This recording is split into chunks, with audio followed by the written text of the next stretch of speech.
Hi, welcome back to my channel. இன்றைக்கி என்ன வீடியோவில் பார்க்க போகிறோம் பார்த்தீங்கன்னா, தீபத்திருநாள் தாங்க. நேற்று வச்ச விளக்கெல்லாம் எடுத்து இன்றைக்கி க்ளீன் பண்ணி எடுத்து வச்சுட்டேன். நேற்று வந்து பரணி தீபம் ஏற்றணும். ஸோ அந்த விளக்கெல்லாம் எடுத்து க்ளீன் பண்ணி வச்சுட்டேன். பார்த்திங்கன்னா அதில் இருக்க திரி எண்ணெய் எல்லாமே எடுத்துகிட்டு க்ளீன் பண்ணிட்டேன். நேற்று வந்து பார்த்திங்கன்னா 11 விளக்கு ஏற்றினேன். இன்றைக்கி வந்து பார்த்திங்கன்னா 27 + 2 29 விளக்கு ஏற்ற போகிறேன். 27 விளக்கு ஏற்றினீங்கன்னா ரொம்ப சிறப்பு.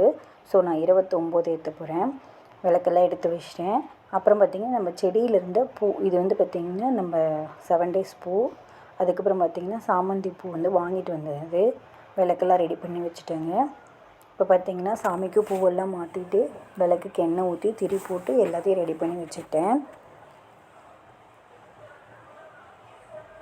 இப்படி பார்க்கும்போது ஒரு பாசிட்டிவ் வைப்ரேஷன் இருக்கும். அப்புறம் பார்த்திங்கன்னா ஒரு 5:30 போல் வாசை கூட்டி வாசை தொளித்து கோலமும் போட்டாச்சு அழகாக. அதுக்கப்புறம் பார்த்திங்கன்னா நம்ம வீட்டில் இருக்க 7 days செடி இதுதாங்க. இதில் இருந்து தான் பூ நிறைய பூக்குது. இப்போ மழை பெய்யவும் ரொம்ப நல்லாவும் இருக்குது. பூ நிறைய பெரிய பெரிய பூவாக பூக்கும். அப்புறம் பார்த்திங்கன்னா ஒரு 5:50 இருக்கும். அங்கே திருவண்ணாமலையில் தீபம் ஏற்றுறத பார்த்துட்ருந்தோம். தீபம் ஏற்ற போகிறாங்க. தீபம் ஏற்றினோன்னு நம்ம வீட்லேயும் நம்ம தீபம் ஏற்ற போகிறோம். தீபம் ஏற்றியாச்சுங்க. நான் வாசப்படியில் 2, உள்வீசில் நிலவுகளுக்கு 2 இதை தான் வச்சுருக்கேன். ஹாப்பி தீபம்.